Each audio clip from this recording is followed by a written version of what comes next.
Hello and welcome to the God is a Geek podcast. My name's Adam Cook and it's back to the intimate style podcast that apparently people quite like. It's just me and one week it is going to be, I'm just going to say it's just me and just me. But it's not this week. This week it's Chris White. Chris White, how are you? I'm alright, mate. How are you? I am not going to burden our listeners with how I feel right now. Let's just get on with the pod and pretend like the world is a wonderful place full of joy, and not people out there who are just like, I don't know, should we say bad at driving or will crash into you and smash cars to pieces and you know, because I don't know about you, Chris, but the world, it can be a beautiful place. It can be a fantastical place, but it can also be dangerous out there, Chris, can't it? It sure can, mate. It sure can. That was wonderful. Oh no, I haven't finished. I haven't finished. Actually, go. I haven't finished. Go. No, you're on a roll. Because it's a dangerous place out there, and the thing is that one of the real dangers out there is on the roads. You know, accidents from, I don't know, Chris. Would you say that, you know, accidents happen because of dangerous driving? Oh, yes, they certainly do. That was glorious. I got there in the end, yeah. So yeah, dangerous driving. It's pretty good, mate. I'll be honest. I think it's very much a kind of budget burnout game. Well, should we give some background as to why people should care? If yeah, I think we should. Harsh, but you know. No, we should. Yeah. Go for it. So Criterion Games, who obviously were the developers behind the Burnout series. Some of the game's directors and some of the other staff members forged a team called Three Fields Entertainment, and this is the team behind Danger Zone, Danger Zone 2, and Dangerous Golf as a theme. And like they were okay. I'm not sure. I'm trying to work it out. I think it's something to do with danger, maybe. But I thought it was golf. Okay. But this game here, Dangerous Driving, is the most familiar to the Burnout series we've had. Like the danger zones were different scenarios where you had to crash a car in style, but it wasn't like a racing game really. It was very kind of limited. There were racing elements, but this features a lot of different racing modes where the kind of aim of the game is to crash or to take down other cars that you're racing against, earn kind of like points to build your boost meter, which it's just a lot of speed, a lot of crashing, and it's very familiar. Like it's a great game in terms of just putting it on and just not thinking about anything. And the races themselves they're quite varied. There are familiar ideas that you would have seen in Burnout, like the road rage, where you kind of get the most kind of takedowns in a race, and lots of other kind of stuff. But it's really good. It's just so with their previous two games, I felt like there's an idea, and they didn't kind of fully deliver or maybe fully execute on the idea, but it mostly felt like they could have with a bigger budget. Yeah, and absolutely. I mean, yeah, no. To say Dangerous Driving feels a bit like Burnout 3 is like saying chips go quite well with fish, like or like. That's a terrible allergy. I can't even speak, Chris. Allergy. I was going to say that's a terrible allergy. And you know what? I'm that tired. I'm going to say that because no one can correct me apart from you. And if you do, that's fine. But what I'm trying to say is that Dangerous Driving really feels like Burnout 3. Yeah, like it does. It to the point where it almost feels like Three Fields are. They've made this game as a pitch to EA to say, like, hey, give us the license, we'll make it. If you don't want to make Burnout, you don't give a shit. We'll make it, though. It's so familiar. And it still feels to me a little bit bare bones. Yeah. Yeah, like, it is. There's one song, as far as I can tell, in the game, and it just like it's got Spotify integration, hasn't it? Like, Yeah. and I don't mind that, but it does sort of feel. Oh, I don't know. I'm not sure what I'm looking for. The right word. I can't quite find it. It just feels, because I don't want to do it disservice, because it is fun and it. Hey, I'm well up for arcade races, but there's just. It still feels a bit low budget, which I suppose it is, right? Yeah, I mean, the kind of Burnout games are very polished. There's a lot of kind of menu integration. There's kind of a lot going on. This is a throwback to like the racing games, which are very straightforward. It was a case of selecting your track and racing, and then moving on to the next track, race that. The thing that kind of gives it that replayability is like there's 6 classes of car. So you start off with the sedan, and you end up moving into like the Formula DD they're called, which obviously are Formula racing cars. So the speed of your vehicle genuinely increases, and then like the handling will change. There's slight variations with every new class, and then within that class there's I don't know how many races there are. There's probably about 65, 70 in total, but they're all kind of different styles. So you've got your takedowns or your road rage ones, which your sole purpose is to take down as many cars within the allotted time. There's a face-off mode where you face one other racer, and you've just got to try and beat them and take them out. Try and get first. There's an elimination mode, which you start off with like 6 cars, and there's 5 laps, and at the end of each lap, the last place gets eliminated. There's a pursuit where you're a cop car, and you've got to take out like the wanted criminals, which are in other cars. There's lots of different kind of modes, and you just play through all of them. They keep changing as you go through, and then to move on to the next class, you have to finish the Grand Prix at the end, and that's kind of how the progression works.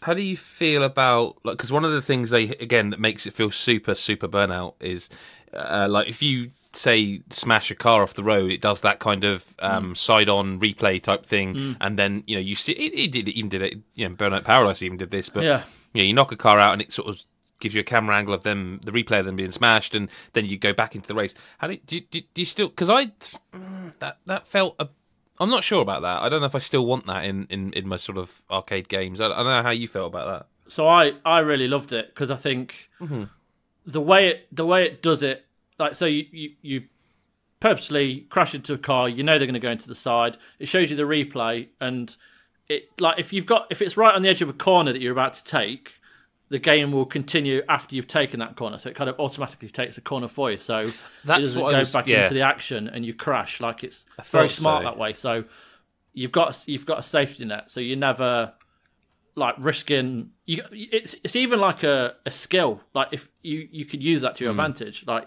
if you're going into a corner, you can speed up with the sole purpose of taking an opponent down and not worrying about the corner, because you know that you're always going to be back on track.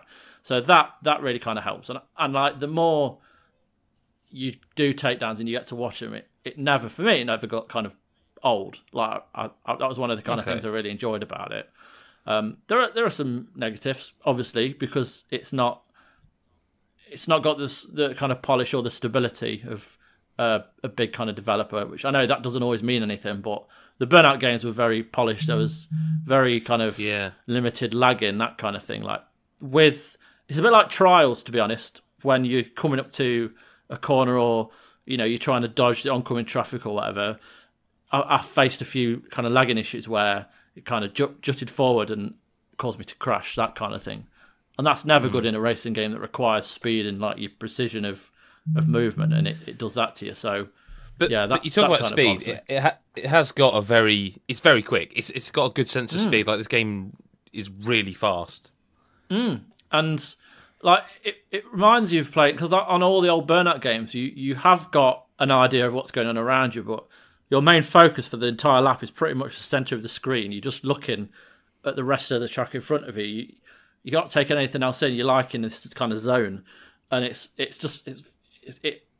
I haven't had that for a while. Like, I don't play a lot of racing games, and I enjoy the arcade racer more so than any kind of sim. So it's nice to kind of go back to that Burnout game. And I know we had the Burnout Paradise recently, but it's nice to have something a bit new. And it shows their skill as a development team. They're still able to create that on the smaller team that they've got. And yes, there are a few issues, but it's kind of to be expected. I think if their kind of goal was to go for that arcade old school feel, but we're doing that, it feels very, like you said earlier, bare bones. It doesn't feel like a complete package. And at the minute, there's no online capabilities, but that is coming with DLC, I think. So you will get that eventually. But there are like leaderboards and stuff like that. So it depends what you want out of it. But I think if there's people that love Burnout, they're going to love playing this just because it's that old Burnout feel, like Burnout 3. And it's good. Yeah, I enjoyed it. I mean, speaking of like, if you'll love that, then you'll like this. That's kind of how I feel about Mechstermination Force, which is currently a Switch-only game. I think it is coming to other consoles, but they haven't confirmed. And it's kind of as if you loved Cuphead, you'll like Mechstermination Force, because it's the similar boss rush kind of side-scroller. It obviously doesn't have Cuphead's incredible art style, and if I'm honest with you, it doesn't have its tightness either. Like, the jumps a bit floaty in Mechstermination Force, but I will say some of the bosses do make up for that because they're so clever. There's like it's like, so you have to shoot away the armor on the bosses. They're like these huge insects or just creatures generally, and like, you know, you have to shoot their legs off to reveal like a silver part, which you can, you know, it's metal and you can climb metal, and then you find like a big red button which you can hit with your melee attack, and it's like it's a very difficult game. Some of the difficulty comes from the slightly awkward platforming. Yes, but it is up my alley. Like, it's not a patch on Cuphead, which is, in terms of boss rush games, I think Cuphead's devs were smart because they recognised that people probably originally saw Cuphead and it was so long coming, they thought it's like, oh, this is just a couple of bosses and you're done, and they threw in some platforming and stuff, and like some run and gun levels. I think they were smart about that, whereas what I've played of Mechstermination Force is just a boss rush game. You know, you've got your shop where you can buy weapons and health upgrades, and you know, there are abilities that unlock as you progress. Like, I'm not going to spoil, but like, say one of them is the ability to grab metal and climb on it, and that then plays into the boss design. You know, where it starts off simply a case of you have to dodge, like there's a robot that punches at you, jump and land on its arms, run up to its head, and you know, that kind of stuff. Yeah. Then they integrate the kind of, oh, you can now climb on metal, so there's like this huge skyscraper style boss that you have to keep shooting off the armor as you go, sort of solving a platform puzzle as you climb to the top, smash its head in, and kill it from the top. So it's actually clever, and I think it's like a 3-person dev team, which makes it a little bit more impressive. I hadn't played the devs. It's all right looking. It's cartoony. It's like a Sunday morning cartoon. But like, I hadn't played Gunman Clive, which is the game that came before it from this dev. So I can't really comment on that. But I do like Mechstermination Force. It's a bit unfortunate timing in that Cuphead is coming to Switch, I think, this month as well. Yeah, and yes, it is. Yeah. I can't talk about Cuphead in a review sense, but I did talk about it before, and I will say it runs very well on Switch, with slightly longer load times than the Xbox One, but not by that much that you're like, oh my god, you know, it's just a bit. And like, generally, I can't in good conscience say get Mechstermination Force instead of Cuphead. It's just not. Cuphead's just a brilliant game. And I don't think anyone's going to buy both, because who needs 2 boss rush games at the same time? But it is a good game. Like I say, it's just unfortunate timing that it's coming out at the same time as Cuphead, which, apart from the fact that people will be like, oh my god, Cuphead, that game's going to be perfect on Switch, it's also kind of amazing an Xbox exclusive is coming to Switch. So there's kind of all manner of things around the idea of Cuphead's existence, and what it means for sort of the ongoing relationship between Microsoft and Nintendo. But back to Mechstermination Force, I do like it. It's a good game. I'd say the easiest thing to do is to go to our website, godisageek.com, and look at mixed review, because I think it's pretty much on the money. Like, I think I liked it a little bit more than him, but in terms of score, I'm not much different to him. I say good game, just didn't blow me away, but I do. It is impressive that it's made by such a small team. But so's Cuphead, so's Cuphead. I don't want to keep comparing it, so let's move on. I've also been playing, by the way, Final Fantasy VII. I don't know if you've heard of it. It's Wow. it's a new game. No, it's just come out on what's Nintendo it Switch. Yeah. Well, I'm Graphics are going a to bit say shit, this. to be honest. Yeah, they're not great. For a Well, they've new actually game. put some smoothing on them. They've put some smoothing on them to make them a bit nicer. I will say the instant that very first song plays in the very first cutscene. So I've put off playing Final Fantasy VII again for some time because it's it's probably my joint favourite game of all time. Okay, Wow. and I am very much aware that a lot of PlayStation era games have not aged well because of the 3D polygonal nature. But I really, really thought Switch could be great. I could just sit there and play this on the sofa, like with my family in the room, and I had to go for it, and I'm glad I did because while sure, look, it doesn't look like it did to me back then as whatever age I was in 1997, was it? I can't remember. It's still. I think Final Fantasy VII gets a doing sometime. I think people have turned on it, how sort of people turn on certain games like BioShock Infinite was amazing and then suddenly it wasn't. I still think it's amazing. I thought that Final Fantasy VII goes up and down in that sort of respect, right? I think Final Fantasy VII does quite a lot for the genre because I can't name too many JRPGs that get you into the game as quickly as 7 does. I don't actually know if you've played it. Are you a fan of it? You know what I mean? Are you Chris? I played. I mean, I haven't touched it since it came out, like originally, and it was 97. Yeah, but I haven't seen or played any other version of it. So, like other than the main moments, it would be very new to me. So like, I mean, with it being on Switch, I do kind of want to play it because it seems like you say, it'd be good to just sit down and just play it with your family and bring like especially your kids into a game that was so fantastic in the past, and I'm sure it still holds up very well in terms of story and stuff. So it's something I'd like to try. I like the story still, but it's going to be difficult to divorce myself from the fact it's one of my favourite games and meant so much to me at the time. What I will say is that, again, I don't think there's many JRPGs that get you playing this quickly. Like, you tend to get as a cutscene, and then it's like you're into the battle. You're learning the system. And, of course, then it slowly doles out the story, and it slowly doles out a few more mechanics, like introduction of materia and summons. But I think it gets you playing quite quickly, and that's kind of cool. Yeah. What helps is that there are cheats included in this version, okay? So if you click the left stick, let me get these right. Left stick turns it to 3 times speed. So what I had forgotten about this game is it's very slow moving. Actually, just moving around, your characters move very slowly. So 3 times speed obviously gets that game moving quicker. If you click the right stick, in battle, you get basically non-stop refilling health and I think magic as well. Yeah. And your limit break also goes up instantly as well. So basically every turn you've got full health and you can do a limit break. And yes, that's a cheat that breaks the game a bit. Like, you don't need to think tactically. You don't need to use magic very often. There are some battles that you still have to because just the way they were designed. But the cool thing is, for someone like me, and I'm going to link this into the difficulty chat that I think probably needs to happen. I don't know that we need to have it, but generally, it kind of adds that layer of accessibility. And even for someone like myself who loves this game, I'm not playing this for challenge. I'm not playing this to think, oh, Final Fantasy VII, JRPG, 60 hours. I'm playing it as a completely, just 100% a nostalgia trip. I am loving just chipping away at this half an hour here, 45 minutes, an hour, whatever. And I'm not being challenged, but I'm just getting through the story and enjoying the mechanics of it. And it's just a nostalgia trip to me. And so that's great, that accessibility. And I also, if you click left and right stick, it turns on no random battles mode.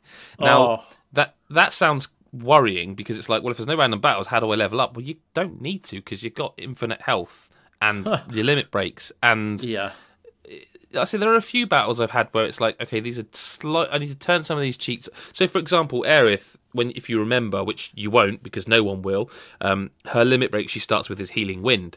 So you don't want her to be constantly healing if you've got a cheat on that gives you full health all the time. Yeah. And she can't attack because it goes so quickly at 3 times speed, and you can't do anything but limit. But you can just not use her for that fight. Just keep waiting because it's so quick and you're not taking damage. I really like this game still. It was worried me that I would be like, oh, I'm gonna, because Mario World is one of the other ones. and I play that yearly. But I was worried that I was get to Final Fantasy VII and be like, this has broken me. This is not the game I remember.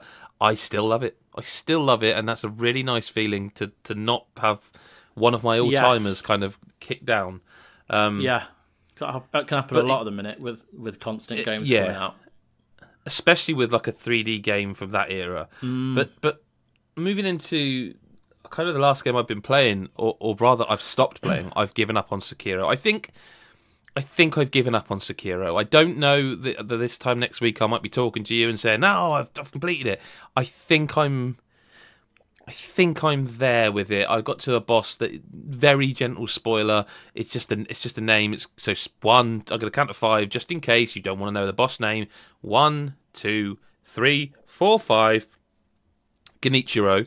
And that does sound like I've just sneezed, admittedly, but I can't be bothered, Chris. Yeah, I can't. Yeah, yeah. Well, well, yeah. Sorry, mate. Carry on. No, I don't know what to say. I feel like I've given. I don't like giving up. I've never given up. I think I've told a story about Dark Souls 3 pre-release, when it was debug code and there was no one to play with it. You just had to beat it on your own if you wanted to finish the game before you reviewed it, which I did. The expletives I shouted when I killed that final boss and the amazing feeling. I don't want to spend hours talking about the difficulty thing, because if you are on Twitter, it's been done to death. It's a really interesting discussion, because the argument is basically, if you make... I always said that FromSoft games should have a tutorial, and I always said it should be an optional thing on the main menu that click this for tutorial, because that in no way damages... Say if I don't want it, that no way damages my experience. I don't have to click it. And I was... The game that this is going to be you're probably going to... You and our listeners are going to go... when you hear what I'm about to say. The game I think of when I think of accessibility and how Sekiro or games like it could work is FIFA. Because in FIFA... the sliders, right? Yeah. Yes. Absolutely. So in FIFA, there are so many sliders that allow you to... Now, if you go online, obviously this is going to screw you up, because the game online is balanced to be the game online. But if you just want to play offline, you can adjust the game. You can tailor the game to just how you want it to be. You can adjust to the minutiae that you can make your opponent's speed 30%, and you could put yours up to 99. If you want to do that, that's fine. And you doing that would have no effect on the way I play, because I play with most of the sliders on default, for example. And as someone who loves these games, I find myself thinking, if I could, I don't know, just change something like when I resurrect, I get 100% health instead of half, or whatever it is. If I could just change it to get two resurrects, or 3, or 4, or 5... I just wonder, would I be giving up? And that the argument then is the get good argument, which is just, sure, okay, fine. But if someone's paid for a game and they feel... Like, I was going up against this boss over and over again, and I stopped because I beat him. Okay? I beat the boss. I did what the game wanted me to do. Now, FromSoft games have this thing of, you think you've beaten a boss, and then all of a sudden... oh no, he had a third phase or another health bar we just weren't showing you.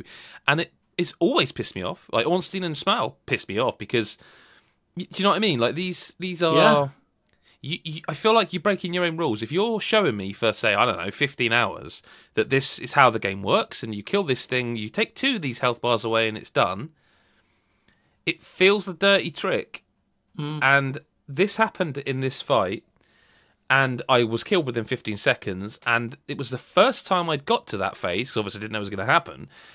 And then what happened is I sat there and went, so to be able to learn, because this game wants you to learn. It wants you to learn patterns, learn routines, master it. But to do that, I'd have to beat the previous 2 health bars to get this third phase, or second phase, however you want to put it. And I sat there and I went, other games would give you a checkpoint. And it was just one of those, and I'm not arguing that I'm right or wrong, I'm just saying personally, because I can only speak personally, that was the point where I was like, I think I'm done with these kinds of games for a bit. I've always enjoyed them. I've accepted sometimes they, I don't want to say cheat you, but they make you feel cheated. But this time I kind of went, nah, I think that's it for me. I think, because the question I was left with is, am I having any fun? And I wasn't sure. It wasn't a nope. It was a I'm not sure. And that was enough to make me go, whatever I am doing, I need to take a break. I just don't see... Yeah, no, I completely agree. Like I listened to you the other... I've been catching up on the podcast, so I haven't been on, if you know what I mean. And I listened to you the other week talking about the wrestling boss, which I'm guessing is the ogre you were talking about. Yes. Did you beat him in the end? Have you gone back? I haven't gone back, mate. Like, Will you go back? I don't know, because like I was playing it to, like, we're putting a feature video together which you'll be able to watch soon, where I actually talk about this, and like, I love the idea of these games. I love the worlds that they've created. Like Dark Souls, that world is phenomenal. Like Bloodborne is even better in my opinion. And Sekiro, I love Japan and Japanese history. I love the Sengoku period. I love everything to do with samurais and stuff like that. So that setting couldn't be any better for me. And I love the way they're using the violence. It's very artistic with like the way the blades thrust into the bodies, and then you pull it out, and there's that like fountain of blood. Like the aesthetic is fantastic. The kind of speed to it is faster than Bloodborne with the use of the grappling hook. You can get into great positions to take down like the soldiers.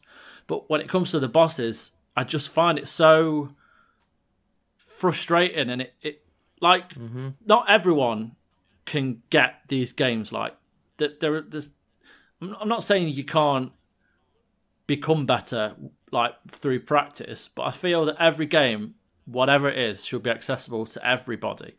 And there are people that, a lot of people that want to play this game and have maybe bought this game and tried it, and it's just so difficult. There's no accessibility for people that just can't get on with it. And I don't think it's a bad thing at all that there's games out there that, like with FIFA, with the sliders, like that's brilliant. Like everyone's got a different threshold with difficulty, so I think all games should give those options. And I'm not saying it's arrogance on FromSoft's part, because that is their style of game.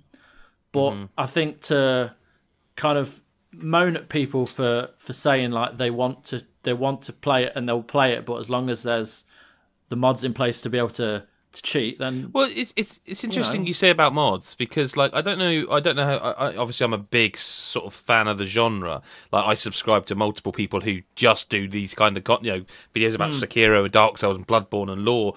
I subscribe to a lot of these people, and a lot of these people use the PC version because often it runs better, but a lot of them will mod it and then like make a mode where they can just push the camera around the world and explore it. And it's like, I'm not even asking for that, but these people who obviously love these games even more than me are using cheat engine or whatever to not exploit but explore. And I'm not saying every game needs to be for everyone. I'm not, because that's not at all. The authorial intent is not what I'm arguing here. No. I'm just. So I'll give you an example which is non-gaming related. We went out as a family the other day, and I won't say where we went. I'm sure the person doesn't listen, but I don't like throwing anyone under the bus, so I'm going to avoid even getting close to that. We went out as a family somewhere that we'd booked this place, and obviously other people had booked a certain section of this place as well. And there was a woman there who was constantly leaning into what would be considered this sounds so strange, but again, I just want to be careful. She was constantly kind of in our zone, shall we say, okay? And every time I sat near where I had paid to sit, by the way, I sort of had to duck because she was leaning over into our zone. And I walked away from this booking quite pissed off that this person had been willfully or unwillingly ignorant about how much of someone else's space she was encroaching into.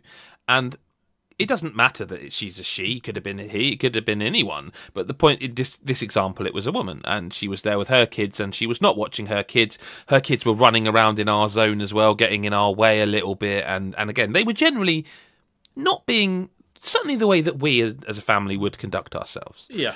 And I left this thing thinking, it would be nice if people could fucking think about other people for a change. Because I spend my whole time walking around worrying about other people. And I think there are lots of people who are the same. I imagine you do the same as well. You're constantly making sure you're not in someone's way, or you don't encroach onto someone else's fun. I'm of opinion that I should not, unless I can absolutely help it, affect anyone else's life unless I'm directly involved with them.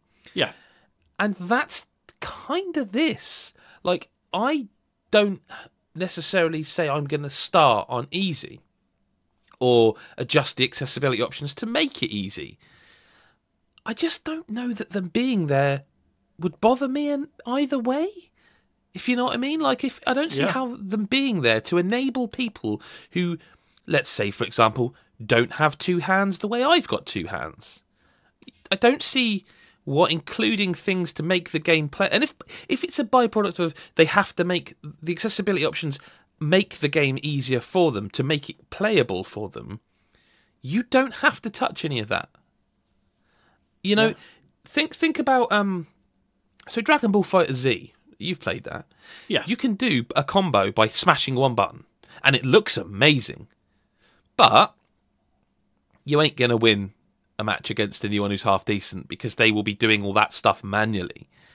But the option's there, and it doesn't hurt you. And in fact, for me, and again, this is a very personal thing, I don't know about you, Chris, but I found that knowing that was there was great, but it kind of made me want to be able to do that stuff more myself. It actually encouraged me.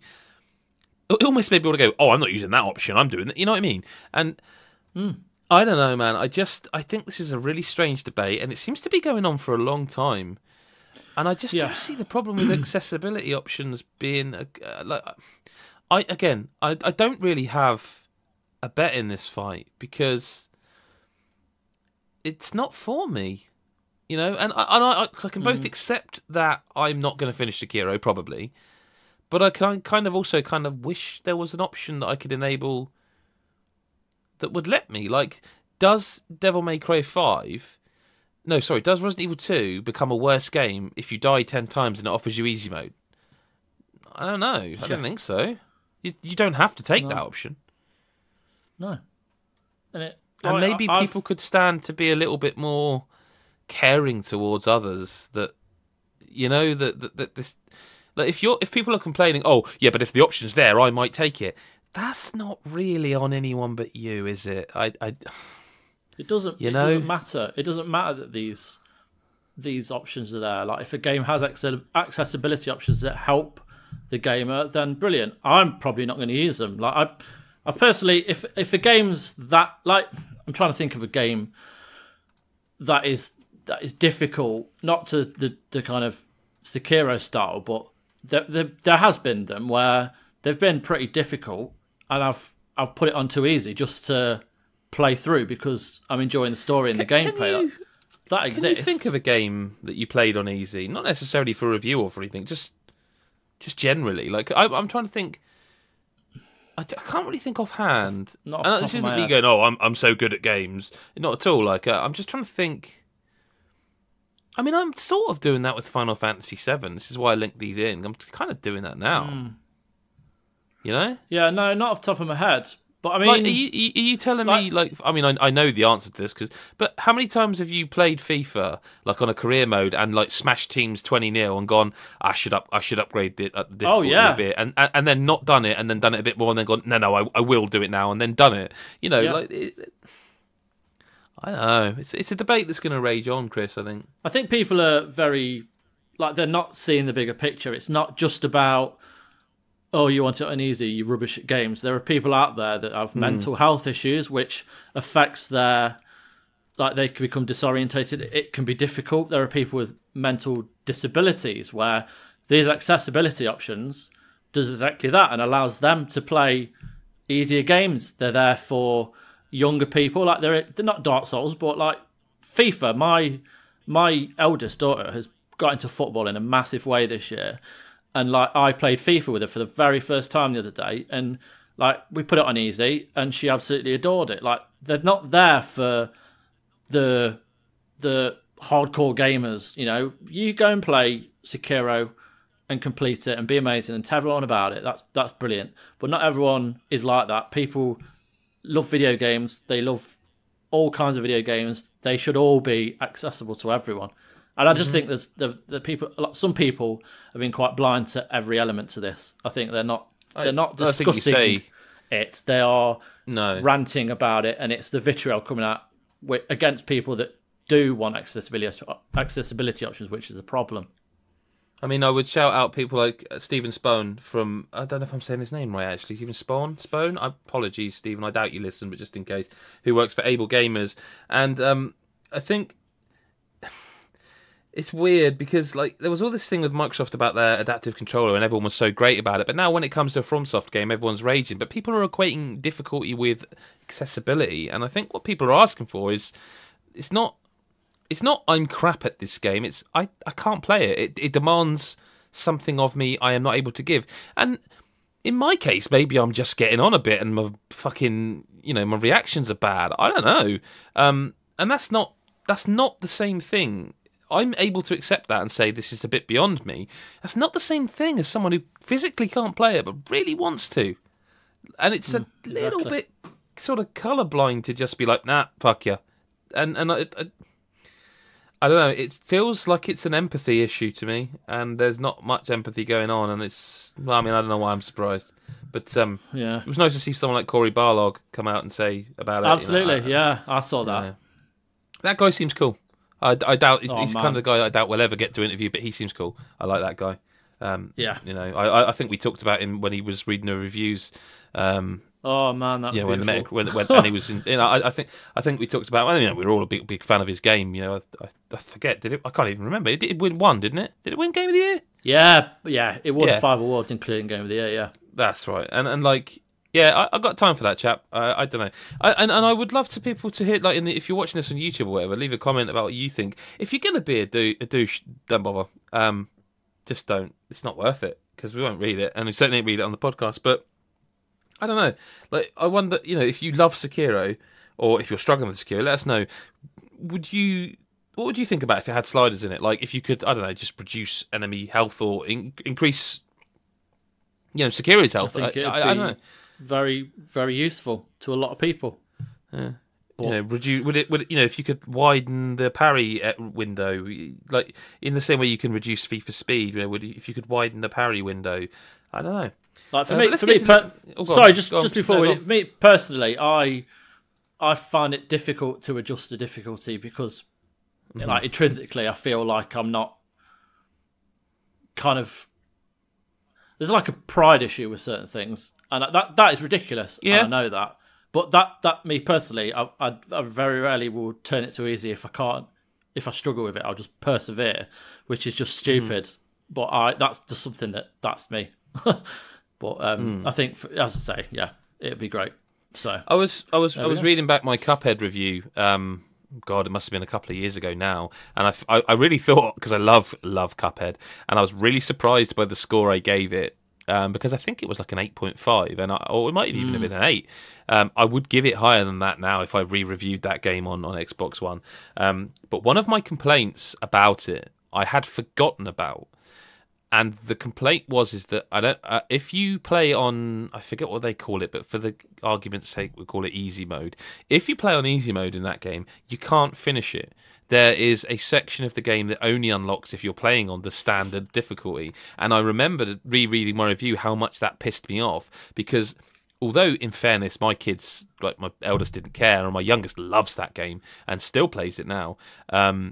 There are people that are going to find it too tough, and it seemed really weird to put all these bosses in where they did lower the difficulty. What they essentially did was, it was like, say there was a 3-phase fight, easy mode knocked it to 2 phases, and it just made them take quicker damage and stuff. It was really weird to me that final thing that kind of meant you fully completed the game, they just lopped it out for easy mode and said, yep, you're done, you don't get to see the rest of it. So I've kind of championed that sort of stuff But also, I don't think you or I are the people to talk about this. We've done it because it's a podcast and it's the thing that everyone's talking about. But I'm not qualified to talk about accessibility because I can play games comfortably. Yeah, exactly. Not in all games. I think, again, the issue is an empathy issue, and to think about the people who can't but really want to, and to them saying get good is just a fucking insult. It's just such an insult to say get good when someone can't hold a controller. Do you know what I mean? I don't know. Yeah. Moving on. Listener correspondence. I'm not going to read the one at the top of the list because it would be wildly inappropriate for the discussion we've just had. So I'm going to read Thomas's first, and we'll come back to Darren. Sorry, Darren, you said the question. It would be so inappropriate to read this question after a very sincere discussion about accessibility. Thomas has... This is the Thomas section. Dude has sent us 4 questions, and because he's bothered to do that, I'm going to ask every single one of them. And the first one, Chris, I'm going to ask you, what games do you play when you're feeling down, and what is it about that game that lifts your spirits? So, it's very boring, but I haven't... Like FIFA at the minute. I was going to say FIFA the same. I don't think there's any particular game that I've got on my hard drive for either consoles that like I will return to just to make me feel better. FIFA and the act of scoring and playing well is incredibly satisfying. So like I've just finished like a season in about 2-3 weeks. Just because very strange, Chris, because so have I. Have you? Yeah. I mean, it's incredibly satisfying, and the whole process of playing the career mode and managing a team and all the like little intricacies. That takes me away, and like I love football, so it just helps. So I'd say FIFA definitely. That's always ever since I've been younger. That's always been the game I can just happily go back to at any point, no matter what big game's out, and just blast through a few games. For me, it's kind of any of the good Marios. Like I'm part of the problem because I want Super Mario World to come to Switch because that's why I've got my Wii U still hooked up. That and Mario Maker, which that one's coming soon. But yeah, kind of that Mario Galaxy, Mario Odyssey, anything Mario kind of just. I don't know. I think it's happy. It's just a happy looking game. Like the bright colours. Like I tell you, the other game I was feeling a bit miserable, so I played Street Fighter 4 and 5. Again, very colourful fighting games, and it just, I don't know, I'm not good at them like I used to be, but I just jumped into training mode and kicked the shit out of someone, and I guess that says fairly, a bit more about me than I probably should be admitting. On to Thomas's next question. He says, what video game character would you like as a pet, and how would you look after it? He thinks a pet Yoshi would be good, but I'm not sure about the size of litter tray required for a small dinosaur. I'll give you something standard. Pet? Can I have a Cuphead as a pet? They seem like they're quite small dudes. Like this is another boring answer, and I'm sorry, but like dog meat from Fallout 3. Like I care That's for just that a dog, Chris. Yeah, but I've got a dog myself. Like, but me too. This was at a time when I didn't have one, but I cared for that dog so much. And recently, my horse Evelyn in Red Dead Redemption, which is also the name of my daughter. That seems practical. But when I lost her in Red Dead after 30, 40 hours, that was pretty tough. So I just like your normal pets. I think anything out of the ordinary, I wouldn't know how to take care of it, and it would either die or eat me. So yeah. Okay, I'm going to go for a Pikmin. Yeah, that'd be pretty straightforward, I think. Yeah, pretty easy to look after and really helpful colourful. Little dudes. Yeah, they are colourful. Yeah. There's noticing the theme. And now Thomas has decided to insult us. And he says, you're mostly all old like me, so what are your top 5 entries in your respective bucket list? God. This is going to go deep. Well, see, for me, the things that have ended up in my bucket list, I would never have chosen them to be there. Have a heart attack is a strange one, but I survived. So, I've played in bands and been in a recording studio and been on stage and had people call me a rock star, and that's, I suppose, something on my bucket list. I would say I've delivered a baby, so there's that. I've been I never know what the correct terminology for this is, but like when you conduct a funeral, like the vicar would do, I've done that. Wow. So I've done quite a bit. So I'm kind of boring these days because I've done all that and I don't feel like I need to do much. Like once I wanted to bungee jump, I will never do that now. I'm way too heavy for that. I would be frightened that I die. I don't know, man. I don't know that I've got much left. Pretty amazing stuff. This is such a. I'll write a book one day. Yeah, I mean that. I would like to interview someone like. I've interviewed lots of people. I would like to interview someone in the gaming industry that is like. I don't know. That, you know what I mean? Not a Cliffy B style first, but a Corey Barlog. I would love to. Oh, I'd love to chat. I'd love to chat to him. I think he'd be a good guy. interview. Yeah. You know, Phil Spencer. I'd love to chat to. Jack Tretton when he was at Sony. I would love to chat to. You know, that kind of stuff. I'll tell you what I've done. I've played in front of about 2,500 people. Yeah. And this is a cool story, right?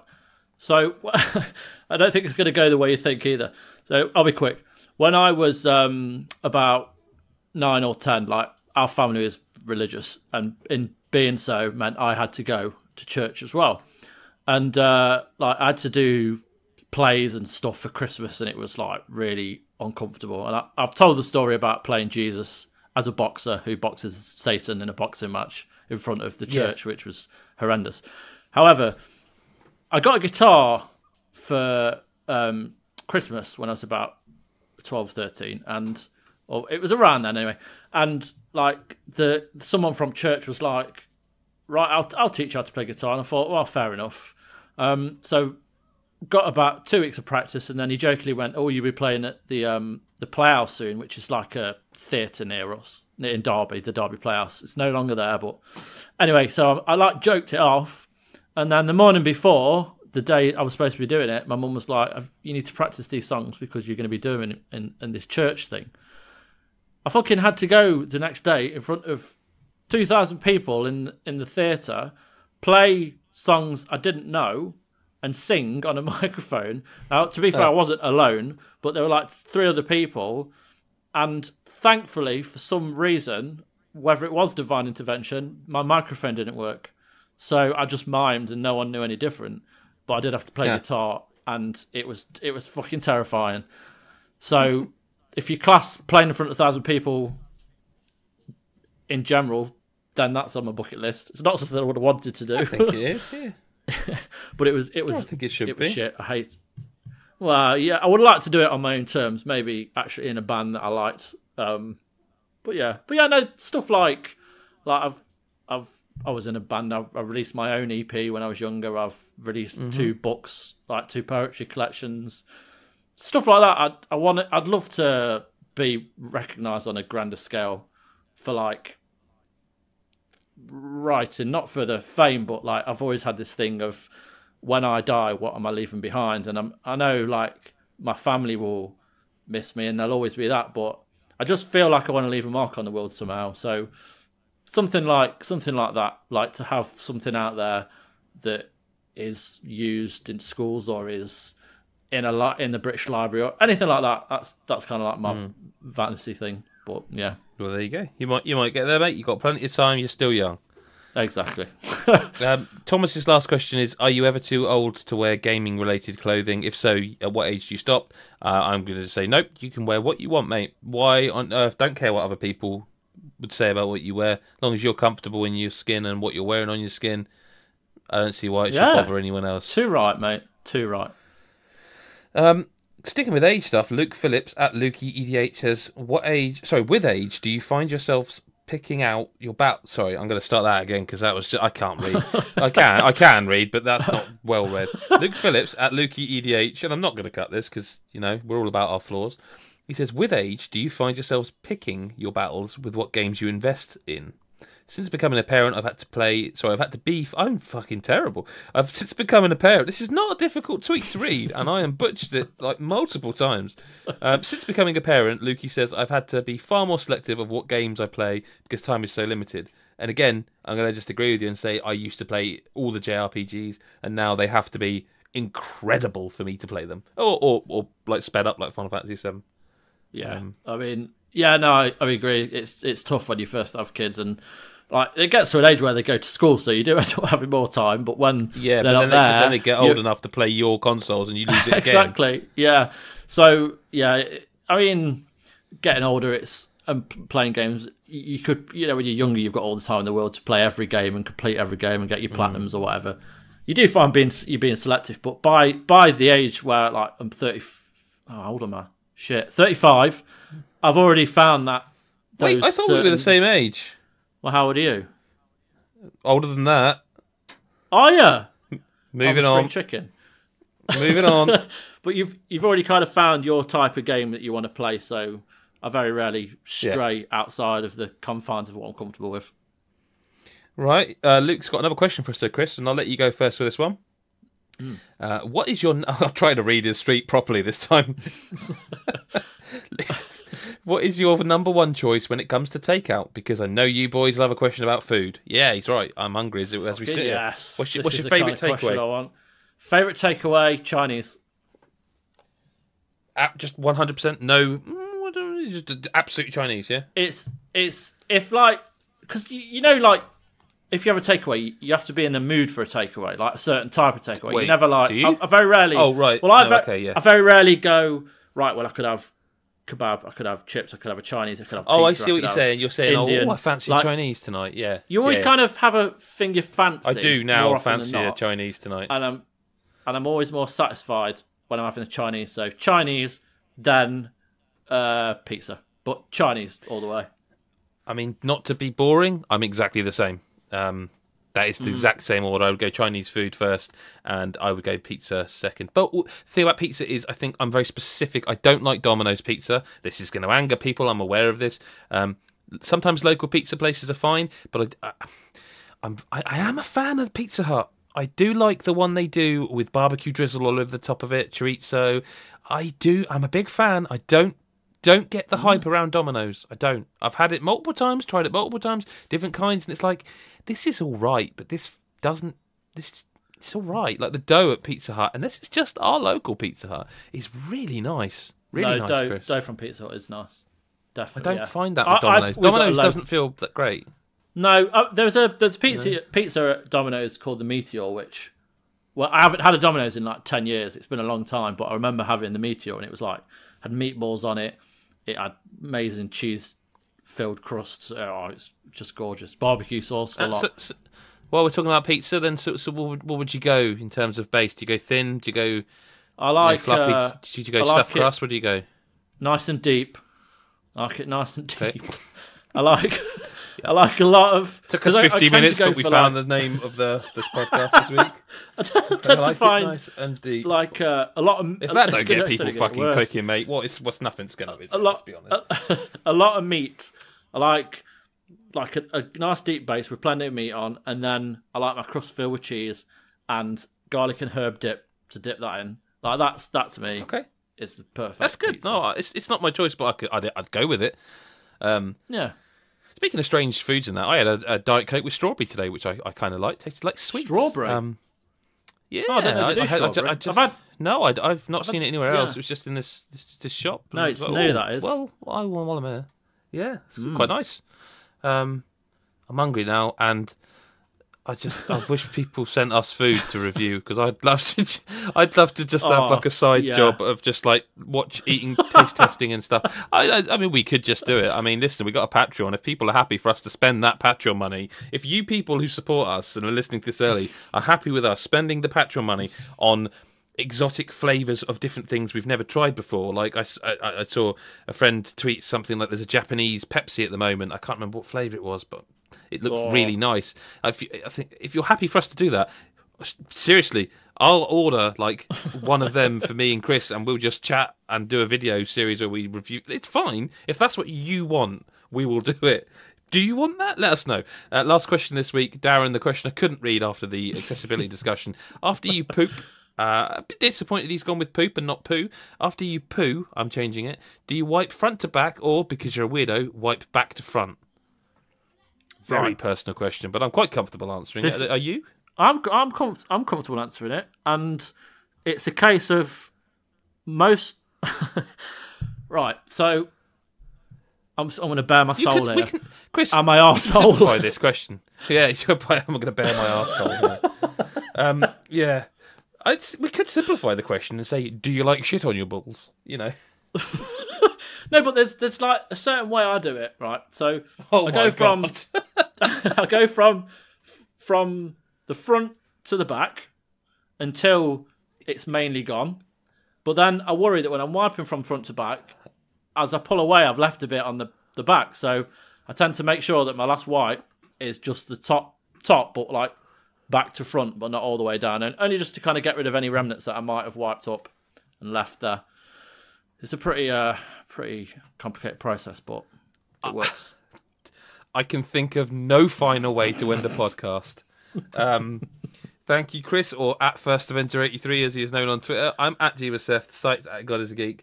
It's manic at the moment in terms of games, and I'll be honest with you, there's a lot of stuff happening in all of our lives, which it's nothing secret, it's just not interesting to talk to you about on a podcast. So we're desperately trying to get back to sort of 3 or 4 people on the podcast on a regular basis, but we will always leave you with a podcast every week. If you don't subscribe, you should. This is every Wednesday you get the discussions that you've just heard. That's pretty normal for around here. It tends to devolve into food. It doesn't usually devolve into fecal matter. Thanks, Darren. I will say, though, if you are interested and you want to get stuff like this early, the podcast, not the... Patreon.com/GodIsAGeek for $1 a month, which is less than £1 a month, which is basically about a tenner a year. You support us and you can give us access to stuff like... I can't actually say. I think I was just about to say the one you're going to. I don't know if I can say that, so I won't. But you're going to one. I am. But you did go to the Sekiro and Days Gone events, which got us some tasty footage and some impressions that we otherwise couldn't have brought you because we couldn't have played it. That's how this stuff works. It also helps us to get to review events as well. Sometimes some publishers still, they're not so much like they used to be, but they do ask you to come and have a chat and you play a bit of the game, and they tend to then give you the game to walk away with. That still happens, and it helps. It literally helps us gain access to stuff otherwise we might not be able to give you, and that's ultimately for people who read and watch and listen to God is a Geek's content. So consider patreon.com/GodIsAGeek. I don't like pimping it every. I'm probably going to not do it every week. I'm going to try and you know, and either you want to or you don't. But just think about it. It's like, say, a tenner a year to us, your best pals in the world, right? Right. Chris, thanks for your time. Thank you.